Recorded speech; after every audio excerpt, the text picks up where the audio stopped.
பாருங்கள், இந்த ரோஸ் எல்லாம் இன்றைக்கி கட் பண்ணி சாமிக்கு போட போகிறேன்.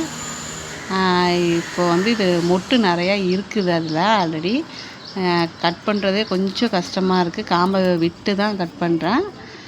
அடுத்தது வேப்பங்கன்று வேறு இருக்குது. நெக்ஸ்ட்டு அந்த வேப்பங்கன்று எடுத்து வேறு பாட்டில் வைக்கணும். இந்த பூவெல்லாம் கட் பண்ணிவிட்டு இன்னும் மொட்டுக்கள் நிறையா இருக்குது. அடுத்த வீடியோவில் உங்களுக்கு இதெல்லாம் நான் காமிக்கிறேன். நெக்ஸ்ட்டு இன்னும் ரோஸ் செடியெலாம் இருக்குது. கீழே வேறு இருக்குது. லாவெண்டர் கலரில் ரோஸ் இருக்குது. ஃபேண்டா கலர்லேயும் ரோஸ் வச்சுருக்கேன். நிறைய ரோஸு வச்சுருக்கேன். உங்களுக்கு ஒரு வீடியோலேயும் ஒன்று காமிக்கிறேன்.